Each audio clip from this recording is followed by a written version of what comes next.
Hey everyone, thanks for clicking on this video. Real quick before we start, if this story changes everything you thought you knew, smash that like button and subscribe. Drop a comment telling me where you're watching from and what time it is. I always wonder who's brave enough to watch these alone in the dark. Alright, let's get into it. My name is Robert Thornton. I'm 93 years old. I was a First Lieutenant in the United States Army in September 1952, assigned to a classified intelligence unit operating out of Fort Meade, Maryland. I've kept this secret for 72 years. Watched the documentaries, read the books, listened to people theorize about aliens and UFOs and government cover-ups, and I've stayed silent the whole time. But I'm dying now. Heart's giving out. Doctors say weeks, maybe days, and I'll be damned if I let the truth die with me. Because the truth about what happened in Flatwoods, West Virginia on September 12, 1952 is nothing like what people think. The Flatwoods Monster wasn't an alien. The thing that crashed in those hills wasn't a spacecraft from another world. It was something far older. Something that had been sleeping beneath the Appalachian Mountains since before humans existed. Something that should have stayed asleep forever. And we woke it up. You've probably heard the story. September 12, 1952. A group of local kids in Flatwoods, West Virginia saw a bright object streak across the sky and crash on a hilltop. They went to investigate with a local woman named Kathleen May and a National Guardsman named Eugene Lemon. What they found terrified them. A 10-foot creature with a spade-shaped head, glowing eyes, and clawed hands. It hissed at them, sprayed some kind of mist. They ran screaming back to town. The story made national news. The Air Force investigated. Officially, they concluded it was a meteor and an owl. Case closed. Nothing to see here. That's the cover story. I know because I helped write it. I was 23 years old in 1952. Fresh out of West Point. Assigned to a unit that didn't have a name, didn't appear in any organizational chart, and reported directly to people whose identities I never learned. Our job was to investigate anomalous events and, when necessary, contain them, clean them up, make them disappear. We'd been busy since the war ended.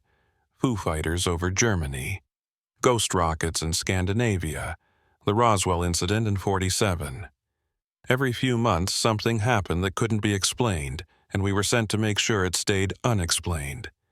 At least publicly. When the reports came in from Flatwoods, we were on a plane within hours. Me, my commanding officer, Captain William Harris, and a team of 12 specialists.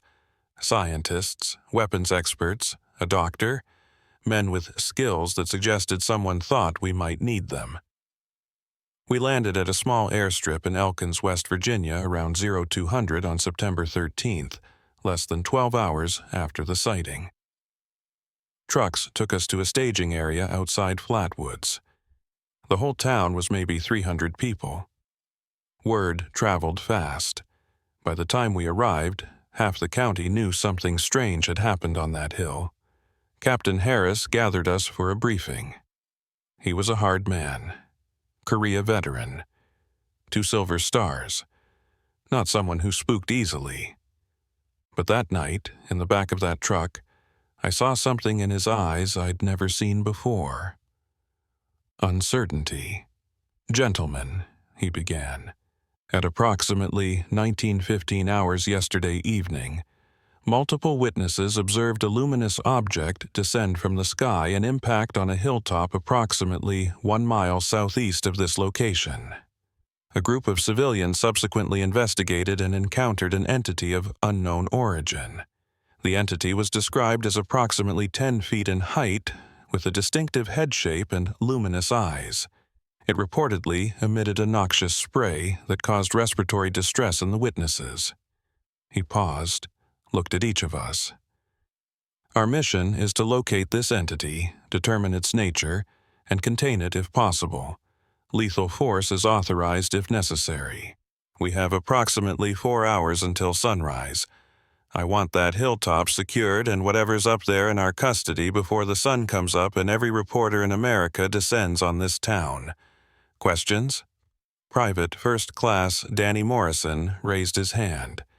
Kid from Ohio. Smart, curious.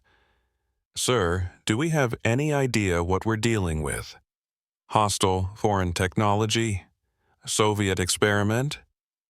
Harris shook his head. Unknown, that's what we're here to find out. What about aliens? Morrison asked. That's what everyone's saying. Harris's expression didn't change. I don't speculate, Private. I gather intelligence and complete missions. Whatever's on that hill, alien or otherwise, we're bringing it back. Understood? Yes, sir. We loaded into vehicles and headed for the hill. The road was dirt, barely passable. We had to go the last half-mile on foot. The forest closed in around us. Appalachian old growth. Trees that had been standing since before the Revolution. The darkness was absolute. Even with flashlights, we could barely see 10 feet ahead. The smell hit us about halfway up, acrid, chemical, like burnt metal mixed with something organic. Several men started coughing. Our doctor, Captain Reynolds, pulled out a gas mask and told everyone to cover their faces. The mist the witnesses had described was still in the air. Whatever that thing had sprayed, it lingered. We reached the hilltop around 0330. And what we found there changed everything I thought I knew about the world. There was a clearing at the top, maybe 50 feet across, and in the center of that clearing was a hole. Not a crater, not an impact site. A hole, perfectly circular, about 20 feet in diameter, going straight down into the earth. That's not from something crashing, Captain Reynolds said quietly. That's from something coming up. He was right. The earth around the hole was pushed outward, not inward. Whatever had made this hole had broken through from below. The crash the witnesses had seen wasn't something falling from the sky. It was something emerging from underground. Harris approached the edge of the hole and shined his light down. The beam disappeared into darkness. We couldn't see the bottom. Morrison, get me a depth reading. Morrison pulled out equipment and dropped a weighted line into the hole. It fell for a long time. When it finally hit bottom, he checked the measurement. Sir, that's over 300 feet. 300 feet. Something had punched a hole through 300 feet of rock and soil. The force required to do that was beyond anything we had in 1952. Beyond anything we have now. What the hell are we dealing with? Someone muttered. Nobody answered. Because nobody knew.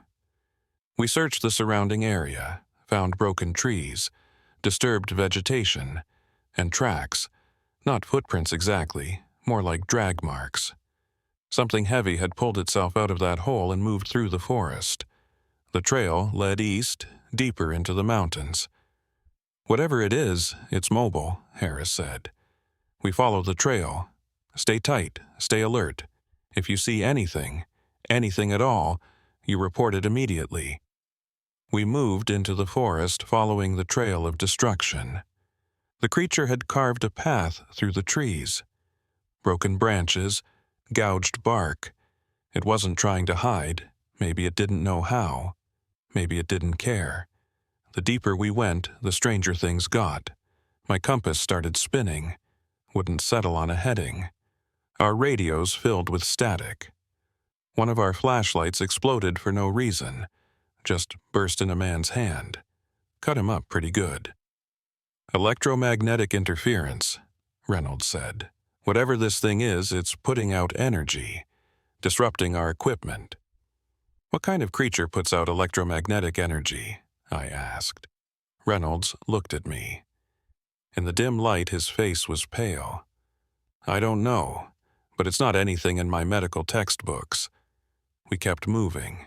The trail got it fresher. We were getting closer. Everyone was tense. Fingers on triggers, eyes scanning the darkness. We'd all seen combat. All faced enemies. But this was different. This was hunting something we couldn't understand. Something that broke the rules of how the world was supposed to work. Around 500, just before dawn, we found it. I'll never forget that moment. Never forget what I saw in the beam of my flashlight. What stood in that clearing, watching us with eyes that glowed like burning coals.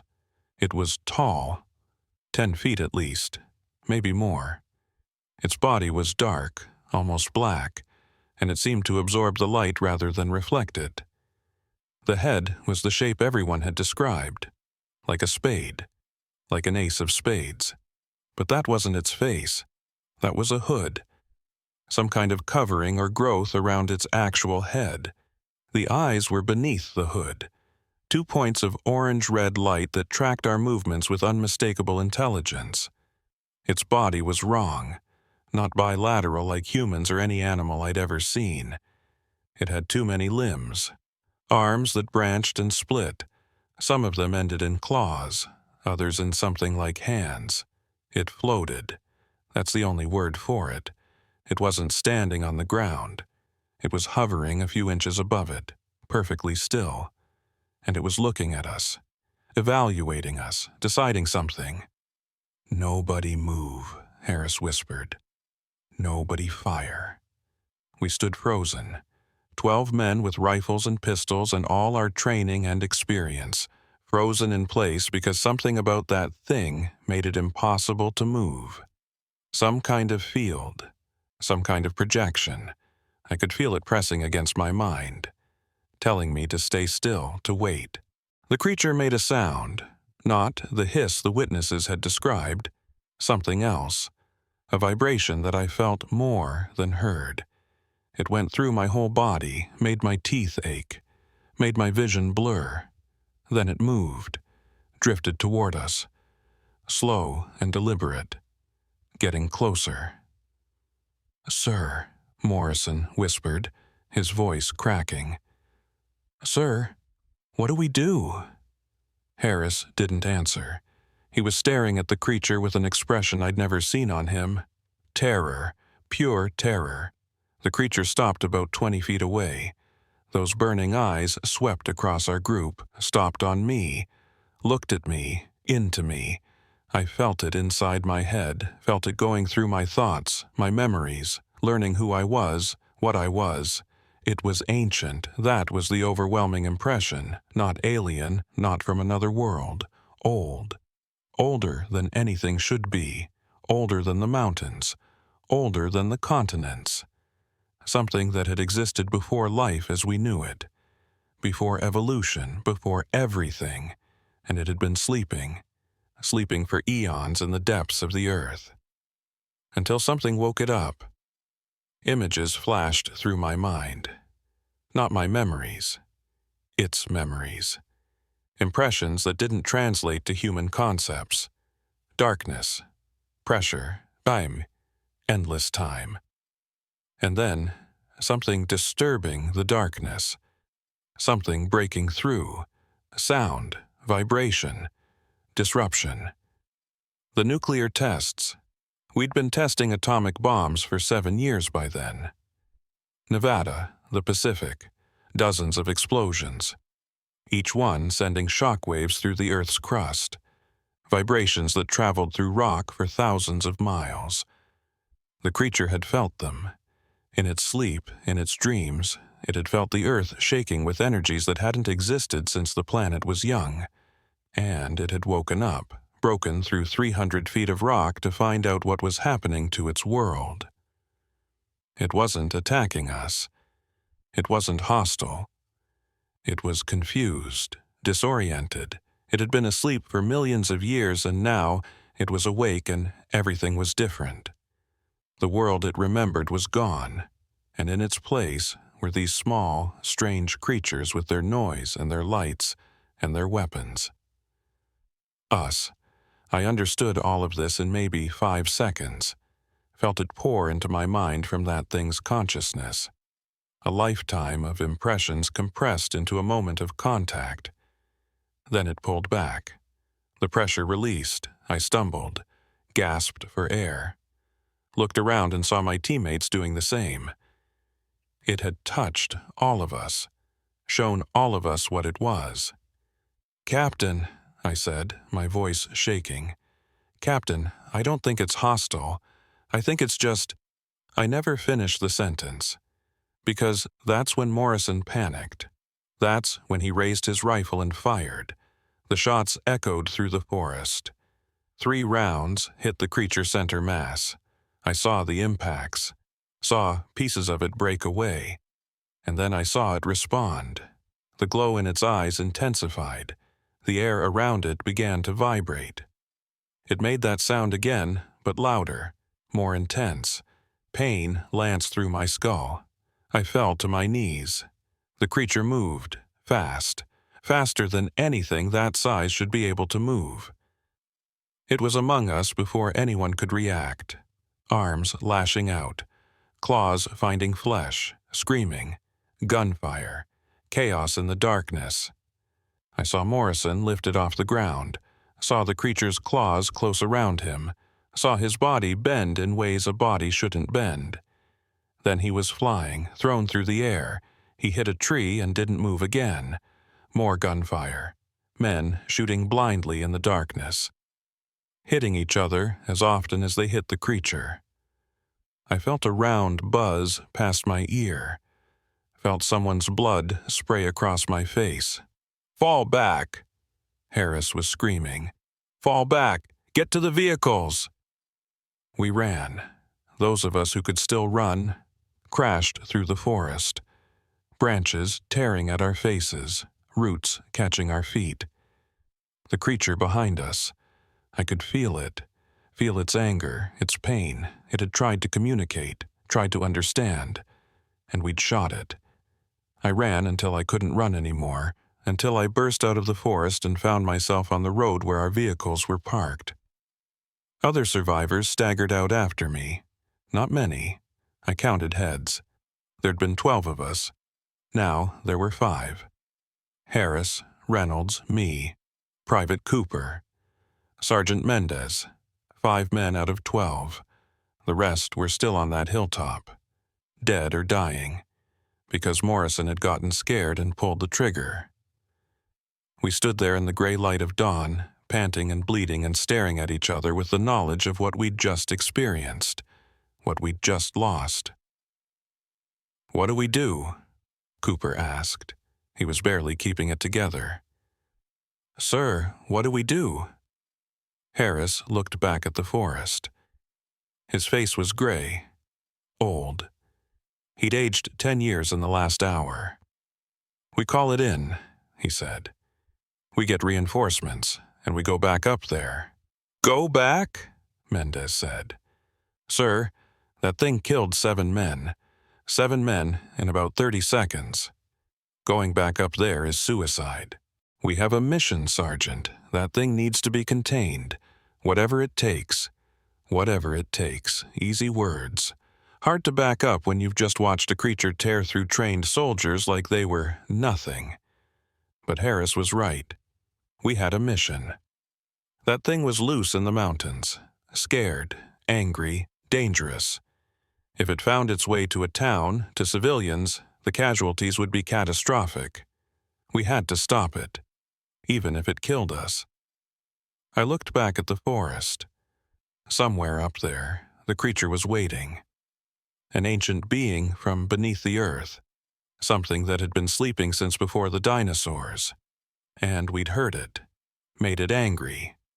Now we had to face the consequences. Reinforcements arrived by noon. Trucks full of soldiers, equipment, weapons. More men in unmarked uniforms who asked questions and gave orders. The operation was escalating.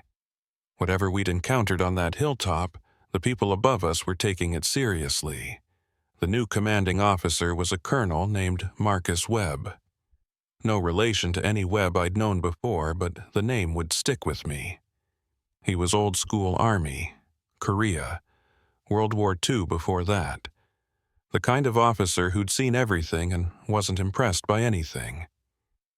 Until we told him what had happened. We debriefed him in a tent at the staging area, told him everything. The hole in the ground, the creature, the telepathic contact, the way it had torn through 7 armed men in seconds. We told him what I'd seen in its mind, what I'd felt, that it was ancient, that we'd woken it up with our nuclear tests. Webb listened without interrupting. When we finished, he was quiet for a long time. "You're telling me," he said finally, "that this thing has been asleep under the mountains for millions of years, and we woke it up by testing atomic bombs." "Yes, sir," I said. "That's what I believe." "And you learned this how? By it reading your mind?" "It communicated with us, projected images and impressions. I don't know how, but I know what I saw." Webb looked at Harris. "You confirm this, Captain?" Harris nodded slowly. "I experienced the same thing, sir. I can't explain it, but it happened." Webb leaned back in his chair, looked at the ceiling of the tent. I could see him processing, deciding. Whatever he concluded would determine how this operation proceeded. "All right," he said. "I'm going to proceed on the assumption that you're telling the truth, that this thing is ancient, powerful, and dangerous. That means we need to approach this differently than a standard containment operation." He stood up, walked to a map of the area that had been pinned to the tent wall. "Show me where you encountered it." Harris pointed to the hilltop, then traced the creature's path east into the mountains. "It was moving this direction when we made contact. We don't know how far it's gone since then." Webb studied the map. "This terrain gets rough fast.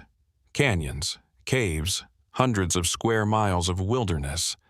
If that thing wants to hide, we'll never find it." "With respect, sir," I said, "I don't think it wants to hide. I think it's trying to understand. It's been asleep for millions of years. It woke up to a world that's completely different. It's exploring, trying to figure out what's happened, and killing anyone it encounters in the process.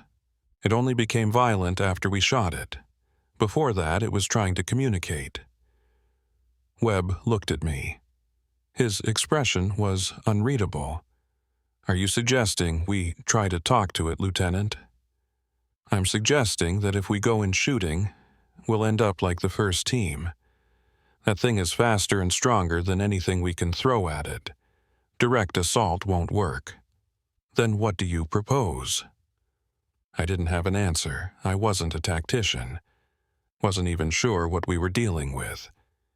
But I knew that treating this creature like an enemy combatant would get more men killed. "Maybe we can find a way to communicate with it," I said. "Make it understand we're not a threat. Convince it to go back underground." Webb's expression didn't change. "And if it won't, if it decides it likes it up here and wants to stay?" I didn't have an answer for that either. We moved out an hour later. 40 men this time. 2 platoons of infantry plus specialists. We had flamethrowers. We had bazookas. We had enough firepower to level a small town. But looking at those weapons, remembering what I'd seen on that hilltop, I wasn't sure any of it would be enough. We returned to the clearing where the creature had emerged. The hole was still there. Still perfectly circular. Still descending into darkness. But something had changed. The hole was wider, maybe 30 feet across now instead of 20, and there were more of them, smaller holes scattered around the clearing, 6 or 7 of them, each one perfectly circular, each one going straight down. "Something else came up," Mendez said quietly. "More of them. More of them." The thought made my stomach turn. One of these things had killed 7 men. If there were more... We searched the area, found more trails leading into the forest. Different directions. Different creatures. They were spreading out, exploring, and there was no way 40 men could track them all. Webb made a decision. He split us into teams, 4 squads. Each one would follow a different trail. Try to locate the creatures, report back. Do not engage unless absolutely necessary. I was assigned to 3rd Squad with Harris, Mendez, and 7 others. We followed a trail heading northeast, deeper into the mountains. The terrain got rougher, steeper. We were climbing now, pushing through undergrowth that hadn't seen humans in years. The electromagnetic interference we'd experienced before was worse here. Compasses useless. Radios, nothing but static. We were operating blind. No communication with the other teams. No way to call for help if things went wrong. The trail led us to a cave. Not a natural formation. Something carved. The entrance was maybe 15 feet high and 10 feet wide. Perfectly smooth, like it had been melted through the rock. The same chemical smell from the hilltop was stronger here, concentrated. This is where it went, Harris said, into the mountain. We stared at that dark opening. Nobody wanted to go in, but the mission was clear. Locate and contain. If the creature was in there, we had to go in after it. Flashlights, Harris ordered. Tight formation. I want eyes in every direction. We entered the cave. The darkness closed in immediately. Our flashlight beams seemed weak, absorbed by the rock. Like the mountain was swallowing the light. The tunnel went deep, deeper than made sense. We walked for maybe 20 minutes, descending steadily, before it opened into a larger chamber. And that's where we found the nest. I don't know what else to call it. A space maybe 100 feet across, high ceiling lost in darkness, and covering the walls, the floor, parts of the ceiling were structures, organic structures, like cocoons, like eggs, hundreds of them, some small, the size of a man, others massive, 20 feet across, all of them pulsing with a faint luminescence. "My God," Reynolds whispered, "there are hundreds." He was right, hundreds, maybe thousands. All of them containing something, growing something. Creatures like the one we'd encountered. Or maybe different creatures, different forms, a whole ecosystem that had been sleeping beneath the mountains since before human beings existed. And we had woken them up. "We need to get out of here," Mendez said. "We need to get out and collapse this tunnel, seal them in." "We don't have enough explosives to collapse this much rock," Harris said. "And even if we did, we'd just trap ourselves in here with them." He was right. The tunnel we'd come through was our only exit. If we collapsed it, we'd be stuck in this chamber with hundreds of waking creatures. We started to back out, slow and quiet, trying not to disturb anything. But we'd already disturbed too much. The cocoons were opening, one by one, splitting down the middle. Things inside them starting to move, to unfold. Limbs and forms that had been compressed for eons, now expanding. Waking. "Run," Harris said. "Run!" We ran, back up the tunnel, toward the entrance. Behind us, sounds, movement. Things emerging from their long sleep.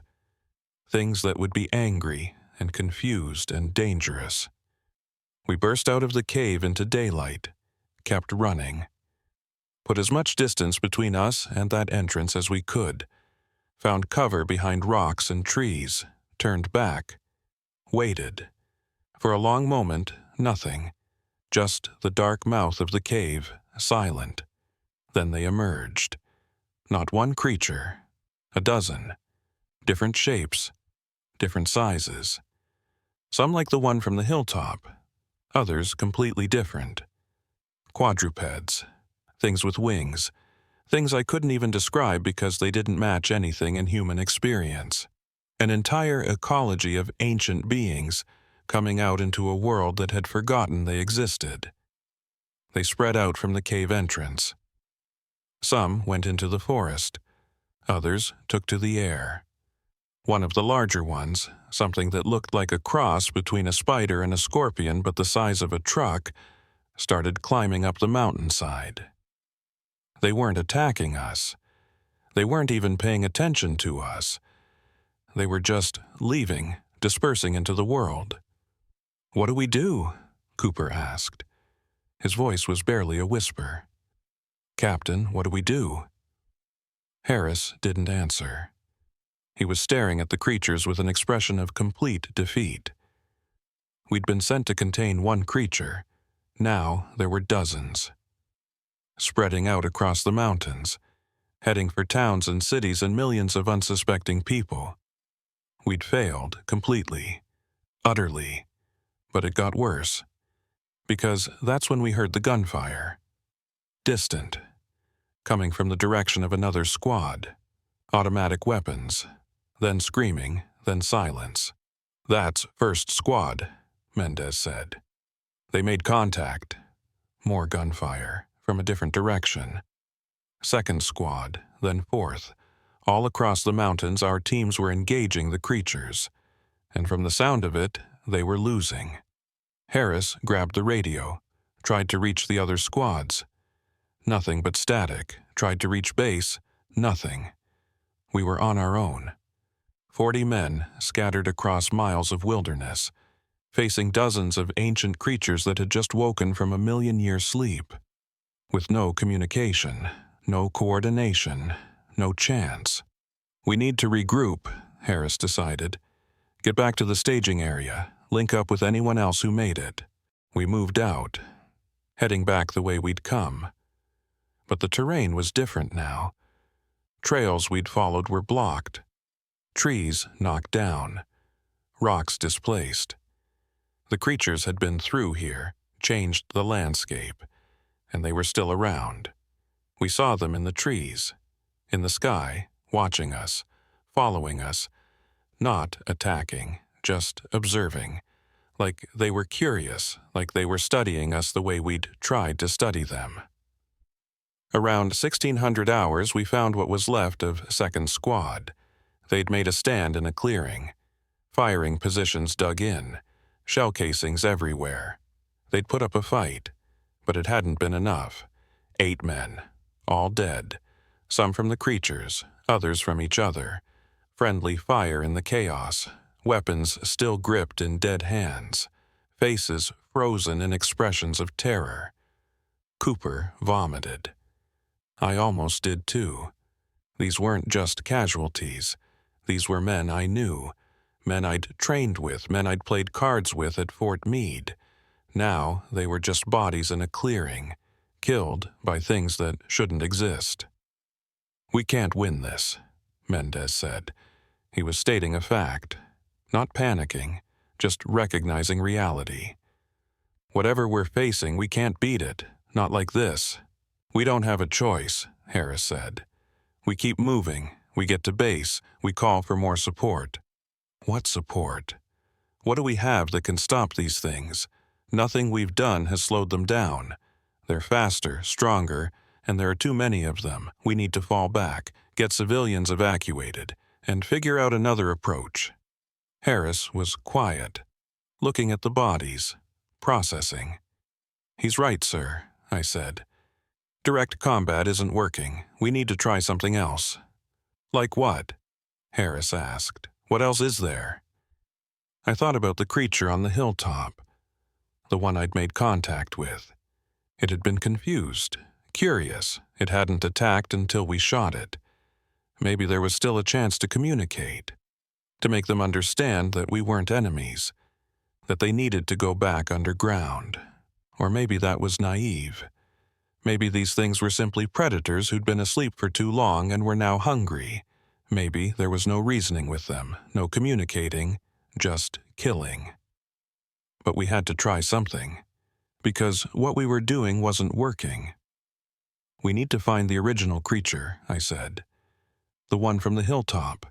It communicated with me, with all of us. It's the only one we've had any kind of interaction with that didn't end in immediate violence. Maybe it can be reasoned with. Maybe it can control the others." "That's a lot of maybes," Harris said. "Yes, sir, but it's the only idea I have." Harris thought about it, looked at what remained of our squad. 5 men out of 10 now. 5 men to find one creature among dozens and hundreds of square miles of wilderness. "All right," he said. "We find the original, the one with the hood, and we try to talk to it. God help us."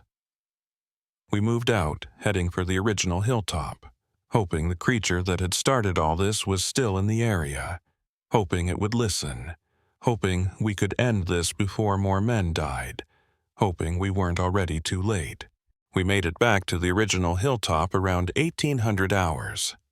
The sun was setting, the shadows were getting long, and the hole in the ground seemed even darker than before. The creature wasn't there, but it had been. We found traces, scorch marks on trees, that chemical smell, areas where the vegetation had withered and died like something toxic had touched it. "It's still in the area," Mendez said. "These signs are fresh." We searched the immediate vicinity, found a trail leading north, different from before. This creature wasn't exploring. It was moving with purpose, like it was looking for something. We followed. Into the darkening forest. 5 men tracking something that had killed 7 of our friends. Smart, no. Necessary, yes. We found it just before full dark, standing in a clearing, looking up at the sky. It was the same creature from before, the hooded head, the burning eyes, the multiple limbs, but something was different. Its posture, if you could call it that, was different. It wasn't alert, wasn't defensive. It was looking at the stars, just standing there gazing up at the night sky. "Hold position," Harris whispered. "Nobody makes a sound." We watched. The creature didn't move, just stared upward, at the stars, at the moon rising over the mountains, taking it all in. Then it hit me. This thing had been underground for millions of years. It had never seen stars, never seen the moon, never seen the sky at night. This was all new to it, all amazing and beautiful and overwhelming. It wasn't a monster. It wasn't an enemy. It was a being that had just woken up to a universe it had never known existed. I stepped out of cover. "Lieutenant, what the hell are you doing?" Harris hissed. I ignored him, walked slowly into the clearing, toward the creature. My hands raised. No weapon, no threat. The creature turned. Those burning eyes locked onto me. I felt the pressure again, the presence in my mind. But this time I didn't fight it. I opened myself to it, tried to project calmness, tried to communicate. I thought about the situation, about what was happening. The creatures emerging, the soldiers dying, the fear that would spread when people learned what was in the mountains. I tried to make the creature understand that this was going to end badly, that there would be war, that the humans would bring more weapons, bigger weapons, nuclear weapons if that's what it took. We would destroy ourselves and the creatures before we let them take our world. The creature received all of this. I felt it processing, considering. Then it responded. Images flooded my mind. The world as it had been. Before humans, before mammals, before dinosaurs. A world of different life. Older life. Life that had flourished for hundreds of millions of years. Life that had gone underground when conditions changed. Gone to sleep to wait for better times. But the times hadn't gotten better.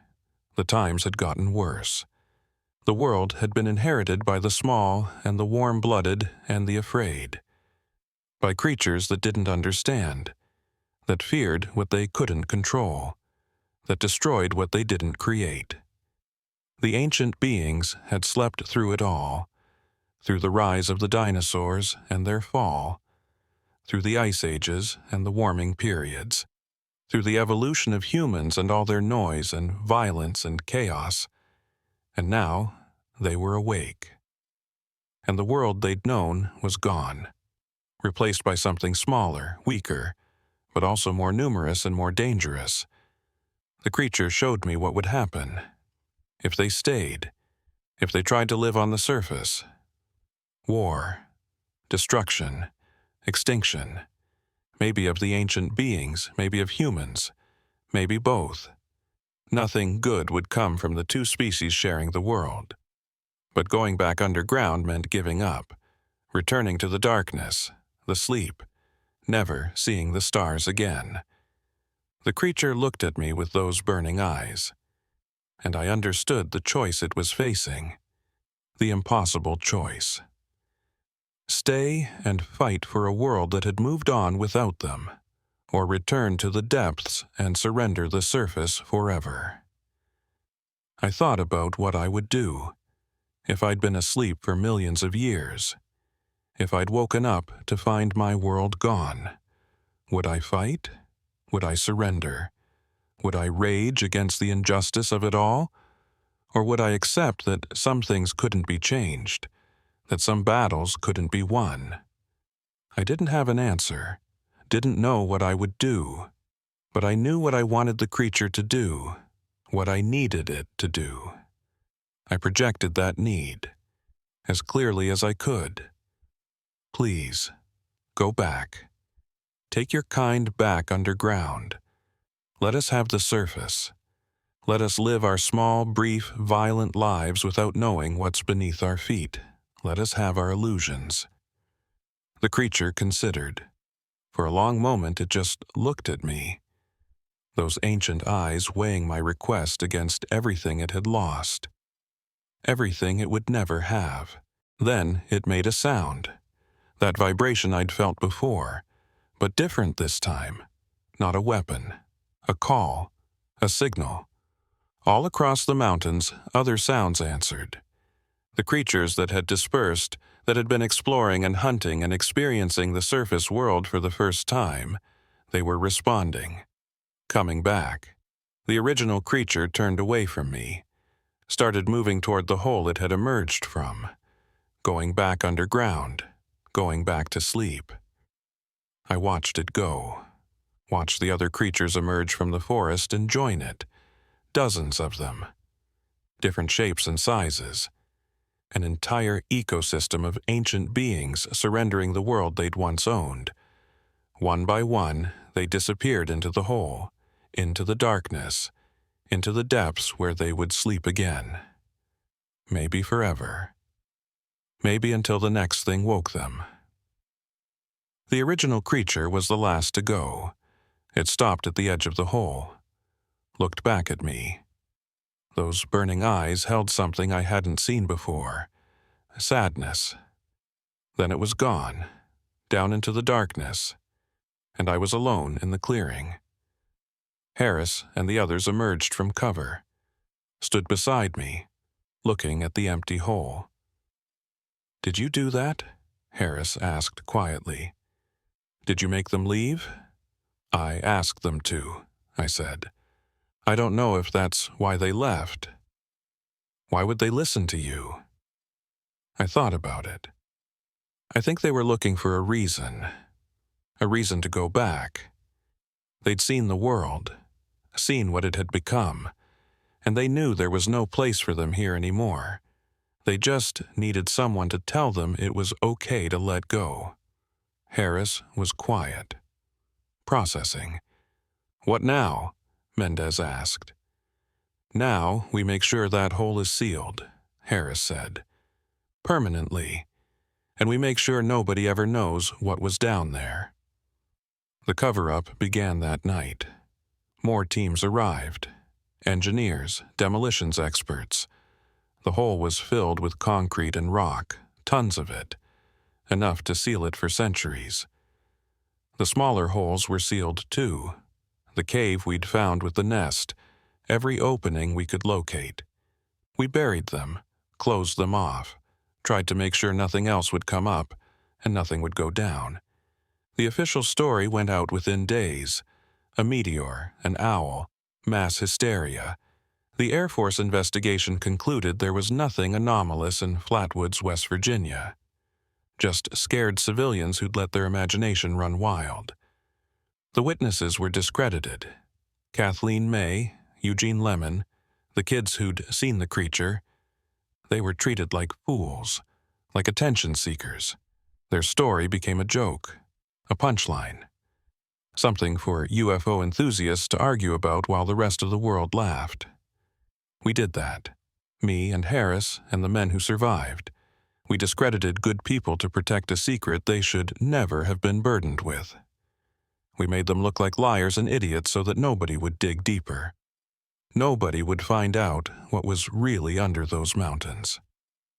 I'm not proud of it, but it was necessary. The world wasn't ready to know what had happened, what was still down there, sleeping, what could wake up again if we weren't careful. We weren't careful. But that's another part of the story. We lost 17 men in the Flatwoods operation. 17 soldiers killed by creatures that the official record says never existed. Their families were told training accident. Helicopter crash in the Appalachian Mountains. Bodies unrecoverable. The same lie the military always tells when the truth is too strange to explain. I knew those men. Harris knew them. Everyone who survived knew them. And we had to watch their names go on memorial walls for a disaster that never happened. Had to shake hands with their widows and tell them their husbands died serving their country. Which was true, just not the way they thought. The operation was classified beyond anything I'd ever seen. Code words on top of code words. Compartmentalized so that even people with top-secret clearances couldn't access it. The only people who knew the full truth were the survivors, and we were scattered to different assignments within weeks, separated, isolated. Easier to keep quiet that way. I was transferred to Alaska.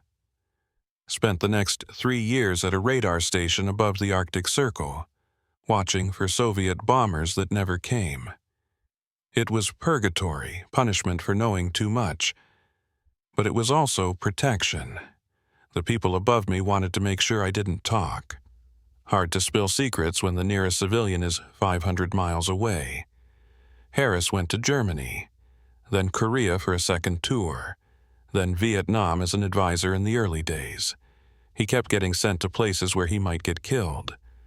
I don't think that was a coincidence. He survived it all. Retired as a major in 1968. Died of a heart attack in 1975. Never talked about Flatwoods, not even to his wife. Reynolds, the doctor, left the Army entirely. Went into private practice in Oregon, far from West Virginia, far from the mountains. He died in 1992. I went to his funeral. We didn't talk about it then either. Cooper and Mendez both stayed in. Both made careers, both kept the secret.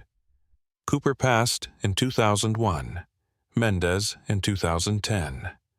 I'm the last one now, the only person still alive who was on that hilltop, who saw the creature, who felt it inside my mind, who watched it go back underground.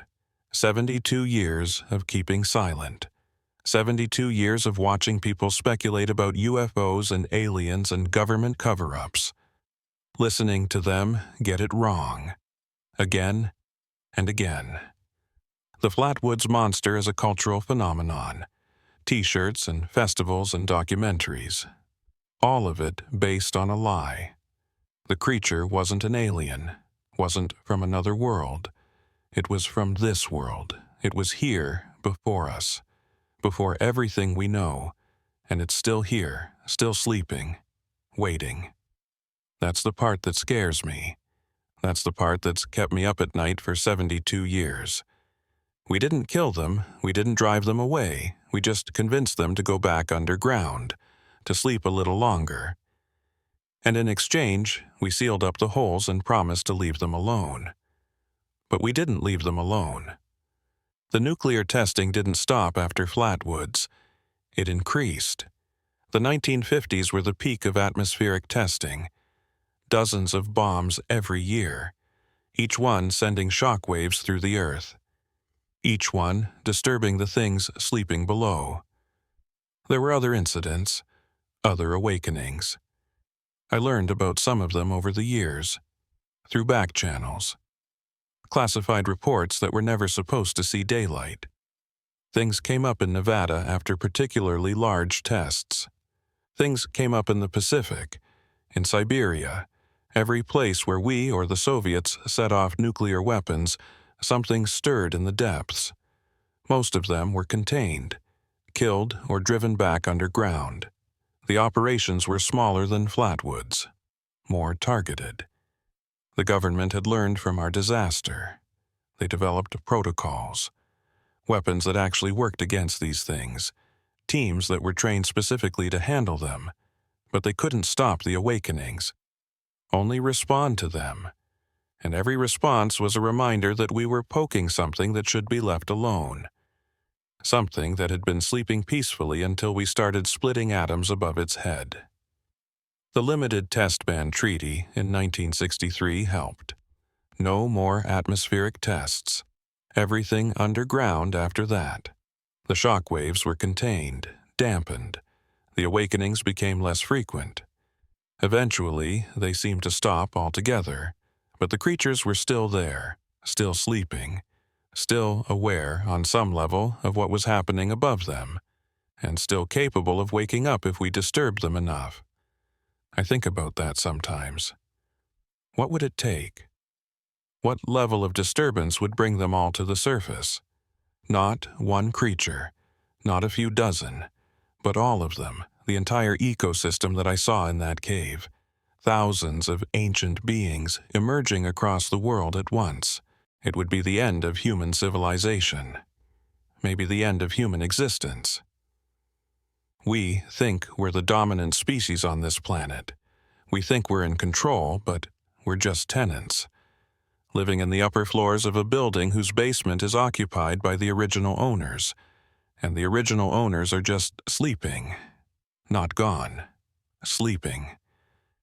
The thing that I can't get out of my head, the thing that haunts me most, is the sadness, the way that creature looked at me before it went back underground. It had seen the stars for the first time, seen the moon, seen a universe it never knew existed, and it was giving all that up, going back to the darkness, because we asked it to, because there was no place for it in our world. I've wondered over the years if we made the right choice, if convincing them to leave was the right thing to do. They were here first. They had millions of years of claim on this planet, and we pushed them back into the dark because we were afraid, because we couldn't share, because we'd rather pretend they don't exist than learn to live with them. That says something about us, about humans. We find something ancient and strange and powerful, and our first instinct is to kill it or hide it, not to understand it, not to coexist with it, just to make it go away so we can keep believing we're alone at the top. Maybe that's why the creature went back, not because I convinced it, but because it saw what we were, saw that we would never accept them, never make room for them, would fight to the death rather than share our world with something different. And it decided we weren't worth fighting. I don't know which interpretation is worse, that I convinced an ancient being to surrender its world, or that it looked at humanity and decided we weren't worth the trouble. Either way, the result was the same. They went back underground, and we sealed them in. And we went on with our lives as if nothing had happened. But something did happen, and it's not over. The holes we sealed in 1952, they're still there, under tons of concrete and rock. Holding, keeping the creatures contained. But concrete doesn't last forever. Rock shifts, earthquakes happen. In 100 years, 1,000 years, those seals will fail. And whatever's down there will have another chance to come up. Maybe by then, humanity will be different. More mature. More willing to share. Or maybe we'll be gone, extinct from our own stupidity, and the creatures will inherit an empty world. Or maybe they won't wait that long. I've been following the news. The strange events, the unexplained phenomena. Things that sound familiar. Holes appearing in the ground. Sightings of strange creatures. People going missing in wilderness areas. It's happening again. I'm sure of it. The creatures are stirring. Something is disturbing them, I don't know what. Maybe climate change. The earthquakes getting more frequent. The underground nuclear tests by various countries.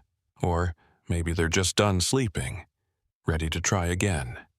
I've tried to warn people, contacted the agencies that handled these things back in the day, but those agencies have changed, been reorganized. The people who knew the truth are gone, and the new people don't believe, don't want to believe. It's easier to dismiss an old man's stories than to accept that something impossible is real.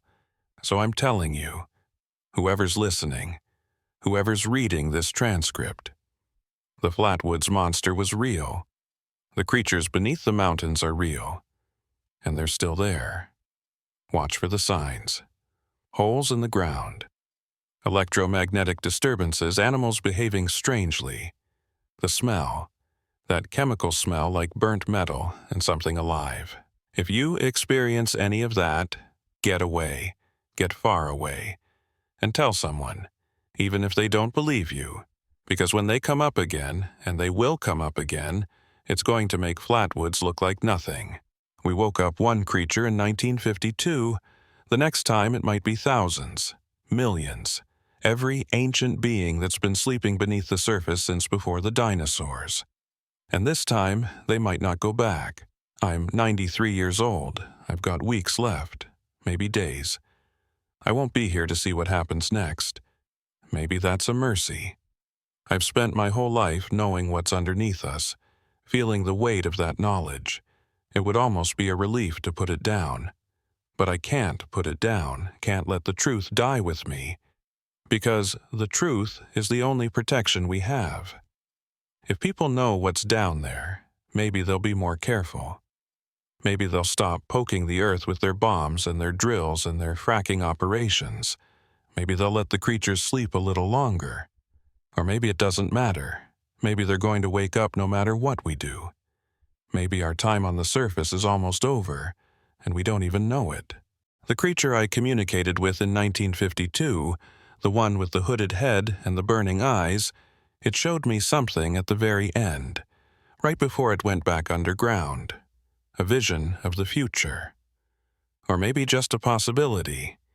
One path among many. I saw the world covered in those creatures, filling the skies and the forests and the cities. Humanity gone. Extinct or driven underground the way we'd driven them underground. The planet returned to its original owners. The old life triumphant. The young life defeated. And the stars. The creatures looking up at the stars with wonder. Finally, free to see the universe they'd been denied for so long. It was terrifying and beautiful and sad all at once. I don't know if it was a threat, a warning, or just a dream that the creature had been carrying for millions of years. A hope that one day it would get to see the sky again. I hope we can prevent it. I hope humanity finds a way to coexist with what's beneath us, or at least to keep them sleeping long enough for us to mature as a species, to become something worthy of this planet. But I'm not optimistic. I've seen what we are. Seen how we treat things that are different, things that challenge our dominance. We destroy them, or we hide them. We don't learn to live with them. Maybe the creatures know that. Maybe that's why the one I met went back underground so willingly. It had seen inside human minds, seen our fear and our aggression and our inability to accept anything we can't control, and it had decided that waiting us out was better than fighting us. They're patient. They've been patient for millions of years. What's a few more centuries? What's a few more millennia? Sooner or later, we'll destroy ourselves, with our bombs or our pollution or our greed. And when we're gone, they'll come up. Take back what was always theirs. Unless we change. Unless we become something better than we are. I don't know if we can. I don't know if it's in our nature, but I hope so. For all our sakes. My name is Robert Thornton. I was a first lieutenant in the United States Army. I was present at the Flatwoods incident in September 1952. I saw the creature. I communicated with it. I convinced it to go back underground. And I've kept this secret for 72 years. Now it's your secret too. Do with it what you will. Believe me or don't. Investigate or ignore. But remember what I've told you. Remember that the Flatwoods Monster wasn't an alien. It was something native to this planet. Something ancient and powerful and patient. Something that's still down there, still waiting, still dreaming of the stars. And sooner or later, it's going to wake up again. Be ready. There's one more thing I need to tell you. One more piece of information that I've held on to for all these years. The creature communicated its name to me. Not a word, more like a concept. A vibration that my mind translated into something I could understand. I've never shared it, never spoken it aloud, because names have power, and this name, in particular, feels dangerous. But you need to know, if you're going to take this seriously, if you're going to look for the truth, you need to know what to call them. They call themselves the firstborn, the original children of the earth, the ones who came before. And they're not monsters. They're not aliens. They're not evil. They're just old, older than we can comprehend, and they want their world back. The firstborn are sleeping. Let them sleep. Whatever you do, whatever humanity does in the years to come, let them sleep. Because when they wake up, everything ends. I've seen it in that creature's mind, in its memories and its dreams. The firstborn rise. Humanity falls. That's how this story ends. Unless we change. Unless we learn. I hope we learn. I hope I'm wrong about us, but I don't think I am. 72 years I've kept this secret. 72 years of nightmares and silence and watching the world go about its business, not knowing what's beneath its feet. Now the secret is out, now you know. The Flatwoods Monster was real. The firstborn are real. And they're still there, still sleeping, still waiting. Watch the mountains. Watch the old places. Watch for the signs, and pray they keep sleeping, because if they wake up, there's nothing we can do to stop them. Nothing at all.